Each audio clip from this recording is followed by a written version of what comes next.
এই যে এখানে লবণ, হলুদ গুঁড়ো, লঙ্কার গুঁড়ো আর দই দিয়ে মেখে রাখা হয়েছে পনিরগুলো। এরপরে একটু কর্নফ্লাওয়ার গুঁড়ো দিয়ে মেখে রেখে দিতে হবে।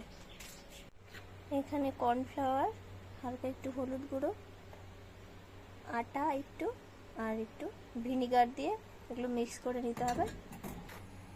এই যে গুলিয়ে নেওয়া হয়ে গেছে। এবার এর মধ্যে এই আগে থেকে মাখিয়ে রাখা পনিরগুলো চুবিয়ে চুবিয়ে নিয়ে তেলে ভেজে নিতে হবে। এখানে এই যে রসুনগুলো কুচি করে নেওয়া হচ্ছে, এখানে কাঁচা লঙ্কা কুচি, আদাগুলো এরকম করে কেটে নিতে হবে। এখানে এই যে ক্যাপসিকাম আর এই যে পেঁয়াজগুলোকে ঠিক এইভাবে কেটে নিতে হবে।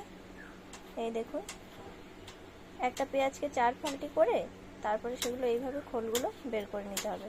ঠিক এইভাবে আমি সমস্ত পেঁয়াজগুলো কেটে নিয়েছি। এখানে আমি 3টে মিডিয়াম সাইজের পেঁয়াজ নিয়েছি। নমস্কার বন্ধুরা, আজকে রান্না হবে চিলি পনির আর ফ্রাইড রাইস। তো এখানে সমস্ত উপকরণগুলো রেডি করে নিয়েছি। তো চলুন আজকে আপনাদের সঙ্গে শেয়ার করব চিলি পনিরের রেসিপিটি। এখানে কড়াই গরম করে সাদা তেল নিয়ে নিয়েছি। এবারে এই পনিরগুলো তেলে দিয়ে ভেজে নিতে হবে।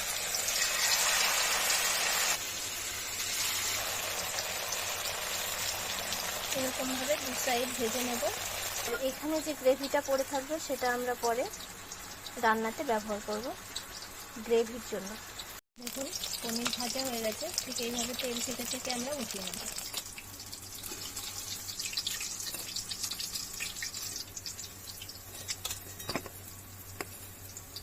ঠিক একই রকমভাবে আমরা সমস্ত পনিরগুলো ভেজে নেব।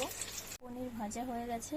এখানে আমরা একটা পেস্ট তৈরি করে নিয়েছি। এখানে আছে টমেটো সস, টমেটো কেচাপ আর আছে চিলি সস আর সয়া সস। এগুলো একসঙ্গে মিক্স করে নিতে হবে। এবার ওই তেলেই আমরা পেঁয়াজগুলো ভেজে নেব। পেঁয়াজ ভাজা হয়ে গেছে। এই যে পেঁয়াজগুলো ভেজে তুলে নেওয়া হয়ে গেছে। সয়া সসটা তখন মেশানো হয়েছিল না, আপনাদের বলে দিয়েছিলাম সয়া সস দেওয়া হয়েছে, তাই এখন সয়া সসটা মিশিয়ে নেওয়া হয়েছে। এবারে ওই তেলের মধ্যেই আমরা ক্যাপসিকামগুলো ভেজে নেব।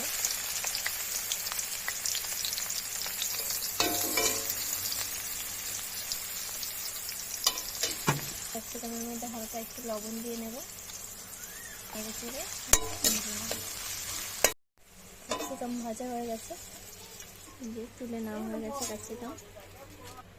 এতটা তেল লাগবে না, তাই আমরা কিছুটা তেল উঠিয়ে রাখছি।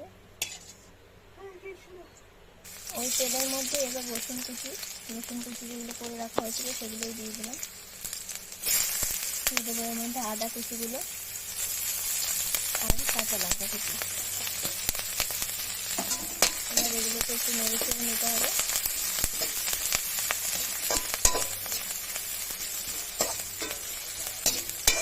এর মধ্যে দিয়ে দিতে হবে একটু পরিমাণে লবণ।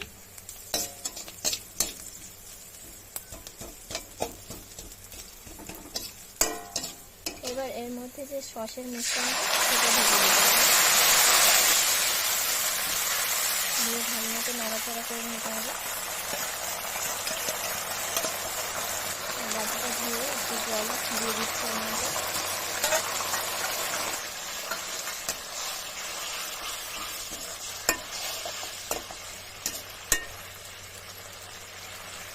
এবার এর মধ্যে যে ভেজে রাখা পেঁয়াজ এবং যে ক্যাপসিকামগুলো ছিল সেগুলো এর মধ্যে দিয়ে দিতে হবে। আবার একটু নাড়াচাড়া করে নিতে হবে।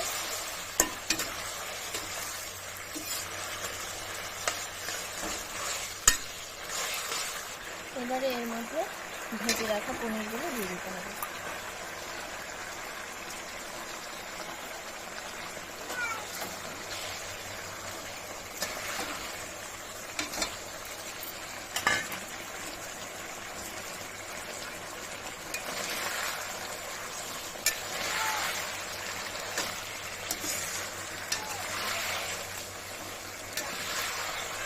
ভালো করে নাড়িয়ে নিতে হবে। এর মধ্যে আর একটু টমেটো কেচাপ দিয়ে দিচ্ছি। এবার সিম আছে ভালো করে নাড়াচাড়া করে নিতে হবে। এবার যে মিশ্রণটা ছিল যার মধ্যে আমরা পনিরটা ডিপ করে নিয়েছিলাম তার মধ্যে একটু পরিমাণে গরম জল দিয়ে নিচ্ছি, কারণ কর্নফ্লাওয়ারটার মধ্যে গরম জল না দিলে ভালো মতন গুলবে না। এবার এই মিশ্রণটা আমরা এর মধ্যে দিয়ে দেবো। এবার আঁচটা একটু বাড়িয়ে একটু রান্না করে নেবো আমরা।